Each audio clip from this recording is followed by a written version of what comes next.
Kopumā teikšu tā, ka iespējas ir divējāds. No vienas puses, protams, ka mēs pirms spēles gatavojāmies tam, ka būs sarežģīts mačs, jo Liepāja šobrīd gan futbola ziņā ir stipri pielikusi un ļoti kvalitatīvu spēli demonstrē, gan arī rezultātu ziņā pēdējās 5 spēlēs 5 uzvaras. Tā pašā laikā, izanalizējot Liepājas darbību, mums arī bija skaidrs plāns uz šo spēli, kas mums jādara.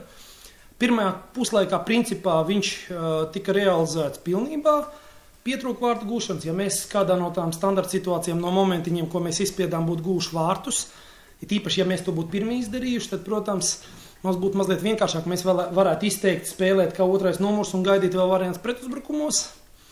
Bet kopumā var teikt, ka Liepājnieku vārdi bija loģiski, jo arī pirmajā puslaikā, neskatoties uz to, ka mēs bīstami spēlējām pretuzbrukumos un bija, vairākas standarta situācijas, stūri sodi, Liepājnieki demonstrēja pietiekami kreatīvu spēli uzbrukumā, un otrajā puslaikā jau viņa pārsvars bija pietiekami nospiedošs. Tas bija saistīts gan ar to, ka mums kopumā šodien trūka 5 pamatsastāv spēlētāji, bet tajā pašā laikā tas nevar būt attaisnojums, jo tie, kas iet uz laukumu, viņiem ir jābūt gataviem aizstāt. Un tīri fiziski 5 spēles pēc kārtas šobrīd tādā ritmā caur 3 dienām, un arī tas, ka mēs daudz spēlējām bez bumbas, daudz spēku palikām pirmajā puslaikā, un lielā mērā šo te spēles iznākumu izšķīra pirmā puslaika spēle. Ja mums izdotos pirmajā puslaikā gūt vārtus, kaut vai ar līdzīgu rezultātu noiet no laukuma, tad varianti vēl būtu.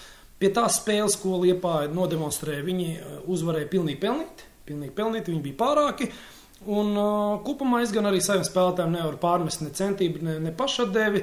Spēles kvalitātes ziņā varēja nospēlēt kaut kur veiksmīgāk, bet vēlreiz atkārtošos, ka šodien mazliet varbūt pietrūka resursu arī, lai spēles gaitā pastiprinātu mazliet spēli ar maiņām. Tie puiši, kas izgāja uz maiņu, pārmest viņiem neko īpaši nevar, bet spēli pastiprināt viņiem neizdevās. Un pie tā, kad Liepājai bija šis pārsvars, bija vajadzīgs spēlētāji, kas varētu sāsināt spēli. Diemžēl tas neizdevās, un pēc otriem ielaistiem vārtiem jau principā спелс изнакомос bija skaidrs.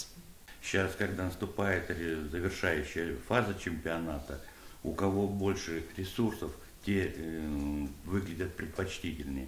Согласен с Данисом, при таком режиме игр, много мы отдаем сил, практически тренировочного процесса, как такового, поддерживающий режим. Трудно, конечно, но что сделать. Все в таких положениях. То же самое и Юрмалаевцы, и Елгава, и мы. Может, мы можем как-то еще кого-то сделать замены, кого-то поменять. А когда ограниченные игроки составом, тренера, сложно. Вот посмотрите сейчас, это 4 первая. Забирают все очки. Сейчас это все на финишной прямой. Вся разборка будет между собой, скорее всего. К нам дал играть противник, так мы и сыграли.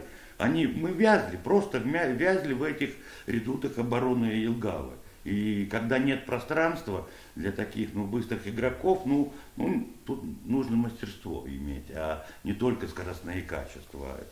Поэтому не так все получалось. Без Володи, наверное, и скорости не хватило. Это да. Мы много пытались сегодня, если обратили, бить и со средних дальних дистанций. Елгава нас накрывала.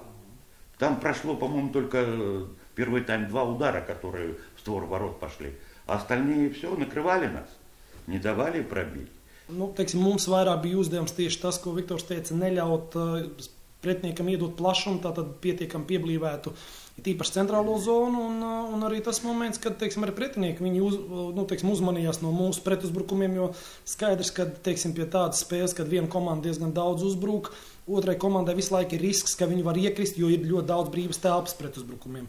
Un tādīs momentos spēlētāji ļoti bieži izvēlējās nospēlēt asāk, agresīvāk divcīņā.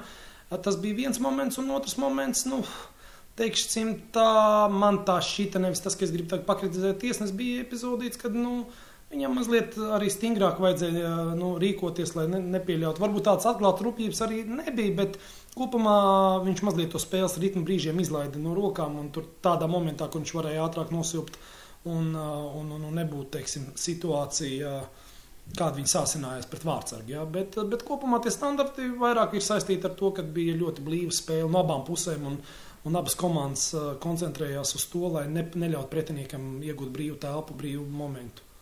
vārtu kļūšanas situāciju neizveidot. Mēs gatavojamies spēlēju, mēs arī sapratām, lai arī mēs šobrīd esam tiešām grūtā situācijā. Mums nebija 5 pamatsastāvs spēlētājiem priekš tādas komandas kā Jelgava, pat ja mēs esam labākā sastāvā, mums ir ar Liepāju grūti spēlēt un ar vadošām komandām, jo viņu individuālais līmenis un komandas spēles līmenis ir pietiekami augsts. Līdz ar to es arī varu izskaidrot, teiksim, to nevar arī būt otrajā puslaikā, bet pirmajā puslaikā, principā, kamēr mums bija spēks, mēs pilnībā aizpildījām spēles plānu.